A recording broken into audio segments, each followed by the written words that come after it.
Mackinac. How you all doing today? Good. My name is Jack LaSalle. He'll be loading the cannon for us today.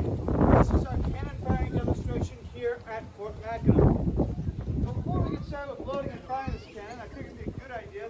We just talked really quickly about the soldiers that were stationed here at Fort Mackinac in the 1880s and what they would be doing with a cannon such as this at that time. So we're dressed to portray soldiers of the 23rd United States Infantry Company E that would have been stationed here at Fort Mackinac from 1884 to 1890. And during that time, the soldiers would have been acting as caretakers of the national park here on Mackinac Island.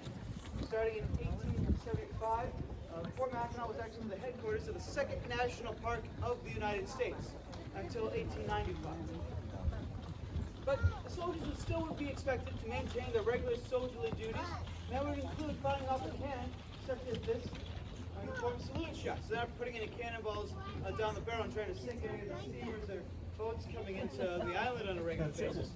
They're simply putting in black powder to make a big boom to celebrate important events happening here on the island. So, for instance, that could be on a daily basis, such as the raising of the flag in the morning or the lowering of the flag at night. It could be for national holidays, such as Decoration Day, which is what we now call Memorial Day, or the 4th of July, which is a very important holiday here at Fort Mackinac. Still is very much an important holiday for us. Something that we look forward to doing that program every year. But they also would have this cannon fired off in more grievous circumstances to mark the death of a former president, such as that of General and President USS Grant in 1885, who was greatly admired by the soldiers here at Fort Mackinac.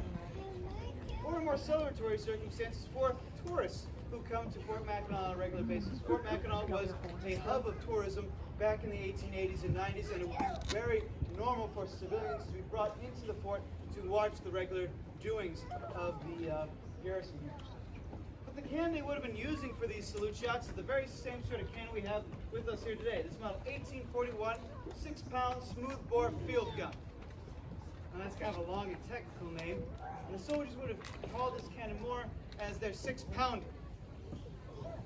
But I can tell you, and I don't think I'm any particularly bright person, this cannon definitely weighs more than 6 pounds. But something about this cannon does weigh 6 pounds. Can anyone shout that out for me? The cannonball. Oh, yes, the cannonball. This gun can shoot a 6-pound cannonball upwards of a mile. So that'd be from here all the way out to the shores around Island out there. But if you remember the technical name I blurted out earlier, I said smoothbore in the middle, which means there's no machine grooves or rifling in the barrel to give the cannonball any sort of spin. So the smallest target, and I mean the smallest target that we could hit at a mile's distance, is going to be roughly the size of Round Island. It's not a very accurate cannon at that distance. It would have been more accurate at the half-mile distance out to that white lighthouse in the harbor. At that distance, we could expect to hit a ship-sized target once out of every 3 shots. Granted that that ship was standing just as still as the white lighthouse in the harbor. So again, not a very accurate cannon by itself, but it still would have played an important part in America's light artillery in the 1800s.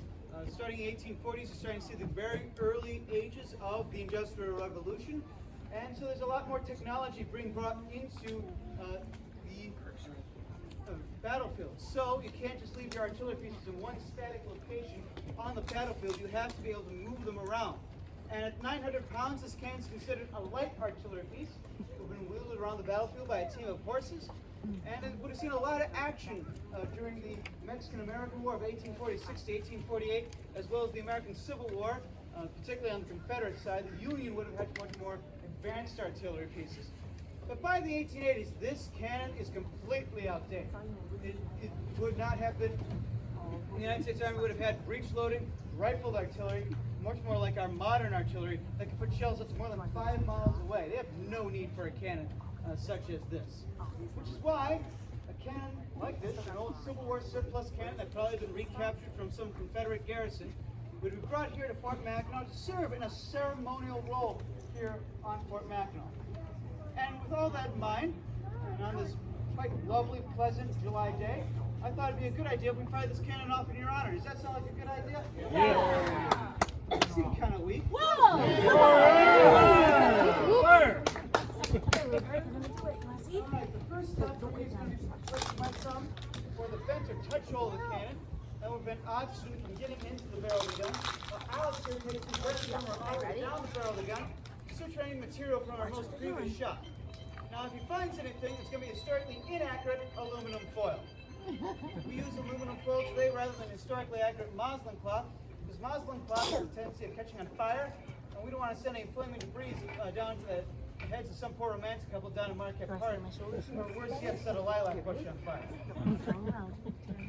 So once we get the gun cleared out, our next step is going to be to use our sponge rammer. This is simply wet sheep's wool on a ramrod, and this will be used to extinguish any of the embers that still might be living inside the barrel of the gun.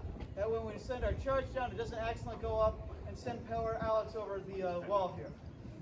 But now that we're done, we can actually load our charge into the barrel of the gun. This is going to be using a fairly similar charge that we would have used back in the day, except obviously wrapped in aluminum foil. You might have noticed it's taken us a long time to actually get to the point where we're loading the cannon with black powder. And that's because you have to follow these safety steps quite closely. On the battlefield, the soldiers would typically fire this cannon off once every minute to keep a fairly consistent rate of fire going while keeping the gun itself cool.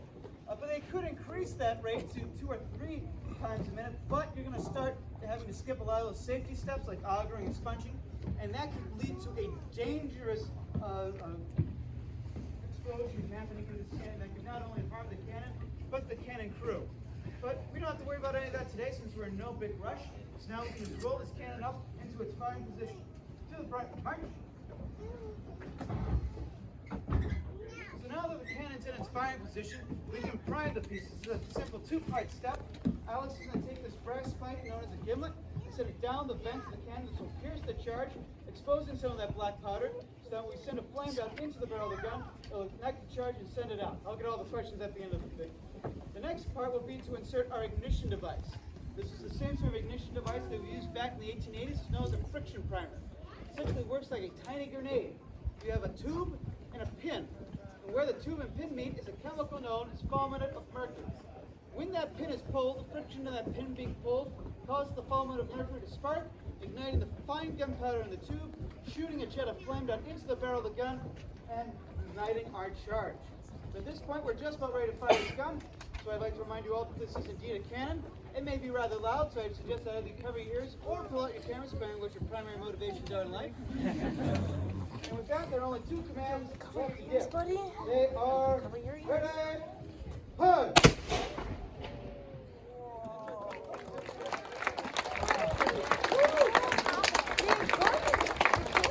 Our next demonstration will be at 11:30. That'll be done on the parade.